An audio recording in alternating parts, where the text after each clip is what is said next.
name is Robyn, and she would never let me do anything naughty. For over a decade, we've witnessed the slow and agonizing unraveling of the Brown family. Every eye roll, every tense conversation, every financial decision that mysteriously seemed to benefit only one household while leaving the other struggling. We've dissected it all. For years, fans of Sister Wives have been piecing together clues, trying to decode the dysfunction playing out on screen. Healing with Mary, I would love healing with Janelle, I would love healing with Christine. But no matter how intimate we felt we were getting, we were still outside the loop, left to guess and surmise. We could only speculate about what was actually going on behind the scenes, until today, because what began as a shouting match between a dad and his sons, one notorious line bellowed in anger, now has echoed back into a courtroom. Kody Brown has at one point during the pandemic yelled at his kids, "Garrison, Gabriel, you have to choose. The nanny comes over. She's adhering to our policies. You can't see your girlfriend." And in Teenage Reason, Garrison retorted, "I'd pass soon." This is bull. I'm not selling this land until everything is perfectly fair and we do this the right way. Sorry. It's a standoff. Then, why does the nanny come over? It was a question that resonated among fans and became a perpetual joke throughout the entire fandom. Kody himself then insisted on knowing, what does the nanny do? And it turns out the question wasn't merely a meme. It wasn't merely a joke. Years down the line, in a chilly courtroom, a lawyer would address a judge point blank and say the very same question, almost verbatim. "Your Honor, we asked the very same thing." And after a broad, multi-year forensic audit of the Brown family's White business account, we found the answer. And that answer, Your Honor, is at the very heart of this lawsuit. What does the nanny do? In the filings, the nanny inadvertently became the star of what could go down as the most explosive court fight in Sister Wives history, a corporate theft case between Janelle Brown, the reserved, practical family financial anchor, and Kody and Robyn Brown, the husband and wife she accuses of draining the family company as if it were their own private piggy bank. And let's be real, this is not a ugly divorce fight. This isn't mere polygamous drama. This is outright corporate takedown. So if you want the real deal about the money, the deceit, and the betrayal, then I need you to do 3 things right now. Hit that like button, subscribe to the channel so you don't miss a single second, and ring that notification bell, because trust me, you don't want to miss what happens next. We're about to blow the lid off this whole operation and reveal the most surprising scandal the Brown family has ever seen. To really get it though, we have to go back. Not to the driveway fight, not to the blow-ups in public, but to the quiet, nearly invisible months after Janelle finally left Kody. As the world watched Christine thrive in Utah and Janelle venture out on her own, something else was occurring, something no one filmed. Janelle, the reliable no-frills, accounting woman of the clan, started going over the books, not as a wife, not as a participant on a TLC reality show, but as a corporate executive of the family's established business entity, Dabsark Inc. Yes, you heard it correctly. The company name itself, Dabsark, a name that conveniently omitted the original 13 Brown children and the first 3 wives. Right from the start, the very architecture of the LLC appeared to presage what lay ahead. Exclusion, favoritism, and imbalance. For years, Dabsark was the focal point for the Brown family's finances. The book royalties, the book deals, the My Sister Wife's closet income, the paid speaking engagements. It all went into that company account. And from there, it was supposed to go back out to the 5 adult partners: Kody, Mary, Janelle, Christine, and Robyn. That was the strategy. But sources close to Janelle's lawyers say that when she finally got sole access to the accounts upon her breakup, what she discovered was not balance. What she discovered was not equity. What she discovered was a black hole, a relentless, steady siphoning of money pouring out of Dabsark. A siphoning that always resulted in the same destination, the same payee again and again. And the identity placed on those payments? Robyn's nanny. Now, let's pause here. We've all debated the nanny. For years, fans have speculated, who was she really? Was she just a family employee, a close friend, a relative? Why on earth did Robyn Brown, a stay-at-home mother with a husband who was almost always at her house, need a full-time nanny for her 5 children when the other wives collectively raised 13 children without a single paid helper? Well, as evidenced by the suit filed in the Superior Court of the state of Arizona in Coconino County, the reality is astounding. The nanny was not a family staff member, but a private domestic helper for the Robyn Brown family, and her whole pay, each dollar of it, was being illegitimately channeled through corporate finances. This was no accident. This was not an accounting mistake. No, the suit alleges this was an intentional and calculated act of theft. What was the final indignity? Our reports provide a graphic description of the moment when Janelle knew the truth. She was parked in her RV, fighting to make construction on her Coyote Pass property a reality. This was the property for which she had forfeited her savings, the property that held her future. And she was broke, concerned not only with herself, but with the well-being of her 6 children. One evening, while reviewing a year-end corporate statement for Dabsark, she saw it. At first, it looked like just another transaction, but then it jumped out at her. A bi-weekly payment, the same amount, going to the same recipient like clockwork. A woman we'll call Mindy Jensen to protect her privacy, but who is widely recognized as Robyn's nanny. The payment wasn't years old. It wasn't ancient history. It was dated only 2 days back. Let that process. Janelle's kids were basically shut out by this time from Robyn's home. Christine's children had been severed years ago. Kody was hardly even talking to his sons anymore. The family was fractured. And yet, still in the wreckage of their own relationships, the nanny was earning a paycheck. The business, the family business, was still paying for Robyn Brown's private household help. Insiders say Janelle simply sat and stared at the statement for almost an hour, transfixed. The digits ran together, but the truth was starkly clear. This wasn't money. This was years of hypocrisy, years of Kody calling for sacrifice for the family while privately subsidizing one wife's comfort. Christine and Janelle hadn't merely been wives. They'd been reluctant shareholders in Kody and Robyn's monogamy fantasy. That evening, Janelle didn't ring Kody. She didn't message Robyn. She took up the phone instead and dialed a lawyer. Not a divorce lawyer, not a family mediator. She dialed the number for a corporate litigation firm, and her choice of representation speaks volumes. According to our sources, she retained one of the most aggressive firms in Scottsdale, known for dismantling corrupt CEOs and exposing financial misconduct in high-stakes cases. The firm, which we'll call Starkweather and Associates, reportedly prides itself on a simple motto: your partner's problem is our problem to solve. When Janelle presented the organization of Dabsark, the flow of funds, and the payments to the nannies, the lawyers were supposedly shocked. These were lawyers who were accustomed to hearing about business partners who stabbed each other in the back and cases of 7-figure schemes, and even they couldn't credit what they were hearing. A junior associate reportedly looked at the lead lawyer and said, "So let me get this straight. The president of this 5-member company used company money to compensate a domestic worker privately just for his favorite partner, while at the same time denying the other partners and their kids, who are equally de facto shareholders, access to company assets, and he did it all in the name of pandemic safety regulations that inexplicably only worked for the wives he was not sharing a home with." When Janelle verified it, the lead partner merely reclined in his chair, grinned, and said, "This is not a family fight. This is a slam-dunk breach of fiduciary duty." The Victoria's Secret claim was among the most outrageous revelations to emerge from the forensic audit, and it came directly from sources connected with the investigation. Auditors allegedly found thousands of dollars worth of fees years ago from lingerie stores such as Victoria's Secret and higher-end online stores. Each and every purchase was sent directly to addresses of Kody and Robyn. Subsequently, one of Robyn's lawyers would attempt to assert that these purchases were related to research for my sister wife's closet, but the auditors noted that the charges persisted well after that business had pretty much closed its doors. Next was the QVC link.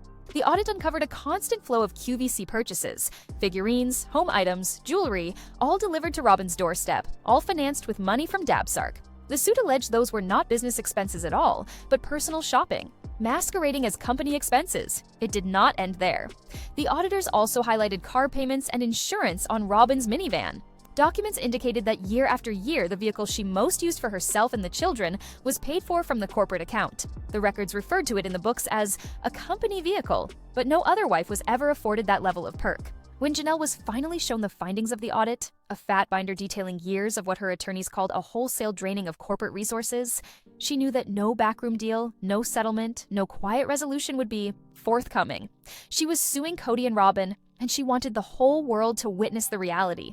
As soon as the lawsuit was filed, the news traveled like wildfire through the Sister Wives fan community. Because the legal grievance was a public record, tabloids such as The Sun and In Touch Weekly quickly picked up on the story. Headlines blared throughout the internet. Sister wife sues Kody and Robyn for embezzlement. Nanny scandal rocks the Brown family. And lawsuit alleges $92,000 in misused funds. Kody and Robyn's response was just what you'd think, and, in the opinion of several lawyers we interviewed, it was also very dumb. Rather than remaining silent and allowing their attorneys to work the case, they chose to fight a public relations war. Kody went on the attack first with a barrage of angry tweets, which he later deleted. In them, he called Janelle bitter, greedy, and unfaithful. He characterized the lawsuit as a personal attack against him and against his leadership. He maintained that all of his financial decisions were made for the benefit of the family. Next came Robyn's dramatic gesture, a tearful sit-down interview with a sympathetic blogger, posted immediately to YouTube. Between the tears, Robyn maintained that she didn't know where the accusations were directed. She kept saying repeatedly that they were a family, and the nanny was there to assist everyone. She explained Janelle was breaking them up over finances. She asserted she herself never managed the finances, that it was Kody's responsibility to do all of that, and that she was being unjustly punished, simply because she gave Kody tender-aged children who needed more support. She referred to it as persecution, but the interview fell flat on day one. Commenting erupted, with viewers calling attention to what the cameras had already established. The nanny was never filmed assisting with Christine or Janelle's children. Christine and Janelle had both publicly declared that their children weren't even permitted at Robyn's residence. Robyn's "we were all one family" defense imploded before years of TV evidence. In the meantime, Janelle sat quietly. She did not post on social media. She did not shoot back in interviews. Her lawyers in Starkweather issued but one brief, measured statement. Our client, Ms. Brown, has made a formal legal complaint about a business dispute. The facts will be heard in a court of law, not on social media. We believe in our case. The contrast couldn't have been more extreme. Janelle was all business. Kody and Robyn were all emotion. The battle lines were drawn. And the next step was the most important phase of pretrial: depositions. The very first person Janelle's lawyers wanted under oath was the nanny, the woman at the eye of it all, the one who knew the secrets nobody else could account for. Deposition is sworn testimony that takes place outside the courtroom, in which attorneys question witnesses under oath and a court reporter transcribes every word. For Janelle's attorneys, deposing the nanny, Mindy Jensen, was the key to their entire case. They brought her in on a plane, placed her in a conference room with lawyers for Kody and Robyn seated opposite, and started. According to a source with knowledge of the proceedings, the partial transcript of that deposition is nothing short of devastating.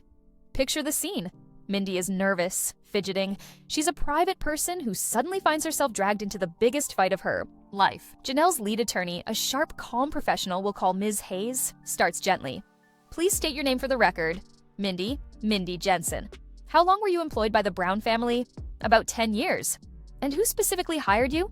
Kody's lawyer immediately jumps in. Objection. Vague. The Brown family is a collective. Ms. Hayes rephrases.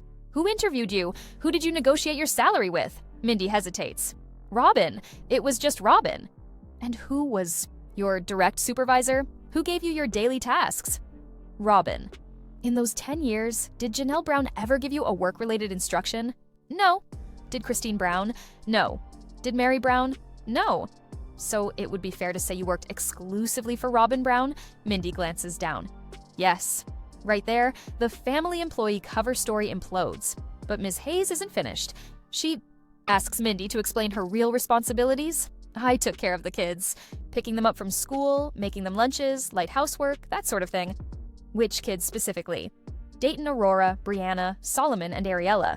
In your decade of working, did you ever take care of Gwendolyn, Savannah, ever? No. Did you ever take one of Janelle's or Christine's kids to a doctor's appointment or a school activity? No. Then the knockout blow. Ms. Hayes mentioned the pandemic regulations, the notorious regulations that split the family apart.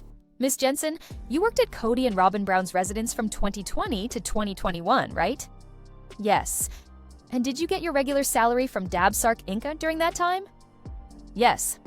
Did you know that at the very same time, Garrison and Gabriel, Janelle's sons, were specifically prohibited from going on the property where you were working? Mindy squirms. I knew they weren't visiting. You knew they were prohibited, yet you, a non-family member, were welcome in the home every day. A home that Janelle Brown, a 1/5 shareholder of the company that is paying your wages, could not freely enter with her own children. Is that accurate? Kody's attorney yells, "Objection! Inflammatory!" The judge responds, "Overruled." The bon witness will respond. Mindy leans in and whispers, "Yes." And voila, the case was solved. The nanny's own sworn affidavit revealed she had never been an employee of any family member whatsoever. She was working solely for Robyn, and her paycheck was being illegally funneled through corporate money. It wasn't only unfair, it was illegal. Kody and Robyn's lawyers entered panic mode. They tell us they scrambled to settle, presenting Janelle. with a hefty payoff and insisting she signed an NDA to make the whole thing disappear. Janelle shot back with a succinct, "See you in court." She wasn't interested in a payoff. She wanted accountability. The nanny payments did not end after more than 10 years, 104 pay periods totaling over $92,000. The forensic accountant broke down the rest of the spending as well. The QVC purchases, the car loans, even the lingerie. All of it, straight from the Dabsark account, the very same account where Janelle and Christine's income from the show had been funneled. That is, their own funds were paying for Robyn's lifestyle. And then there was the witness that no one saw coming, Robyn Brown. She had been subpoenaed by Janelle's attorneys, and when she entered the courtroom, the whole gallery gasped. Unfazed, collected, and utterly above the drama, she testified on the stand. Her evidence was devastating. She said she knew Robyn had a nanny, but that she had no notion the nanny's wages were being drawn from their joint business account. She believed Kody and Robyn were splitting that cost themselves. Christine verified she was never asked to okay it. Her kids never had care from the nanny, and last year, during the pandemic, she and her children weren't even welcome at Robyn's house. Even while company money was paying for someone to be there every day, it was an emotional moment. Christine's testimony supported Janelle's allegations and laid bare the two-tier family system for what it was. The defense attempted to paint her as bitter, but she remained calm, objective, and unshakable. Then the nanny herself, Mindy Jensen, was brought to the stand. Her deposition was repeated in her, but landed even harder before a jury. She testified she was employed by Robyn, worked only for Robyn, and took care only of Robyn's 5 children. At one point, Janelle's attorney asked her flat out, "Did Mr. Brown ever tell you that you were working for the whole family?" Mindy gazed downward and softly responded, "No. He simply stated that I was assisting Robyn because she was swamped." That was it. Janelle's side of the case rested. They had laid out the financial records, the expert opinion, Christine's testimony, and the nanny's own testimony. It was daunting, but the defense still had one card to play, placing Kody and Robyn on the witness stand. Kody went last, sauntering up like he was stepping onto a concert stage. Arrogant, self-assured, looking for a fight. A disaster. He argued that he was the patriarch, the CEO, the decision-maker, and that the hiring of the nanny was all about redirecting resources where the need was greatest. But in cross-examination, his own words destroyed him. When confronted with the question of fiduciary duty, his legal responsibility to treat all partners equally, he blew up, insisting, "This is my family, not a corporation." The attorney reminded him that he had filed papers to incorporate, signed tax returns, and formed Dabsark as a legal corporation. And then came the moment that no one will ever forget. The attorney played the notorious audio clip, Kody's own voice, yelling out, "What does the nanny do?" The courtroom was silent. When asked to finally respond to that question under oath, Kody lost his temper. He raved. He gestured at Janelle, referring to her as a lazy wife, and had to be cautioned by the judge to rein himself in or risk contempt. His testimony had caused more harm than good. Next was Robyn. She burst in tears before one question had even been asked. Her defense was straightforward. She said she didn't know, that she left everything in Kody's hands, that she was overwhelmed with young children and the nanny was her salvation. But again, cross-examination pierced the facade. She was reminded that she was the corporation's secretary, that she had signed documents, and that she must have known where the money was being sent.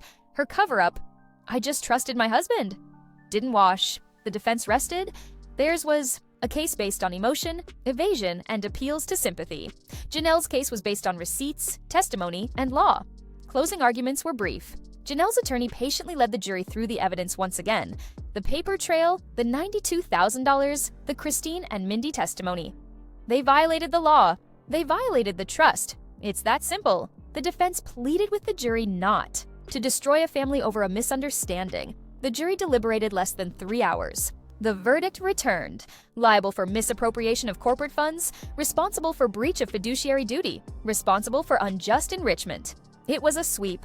Janelle had prevailed on each count, but the judge had the final say. He deemed Kody and Robyn's conduct a shocking disregard of their obligations as business partners, that they had treated the corporation like a personal slush fund.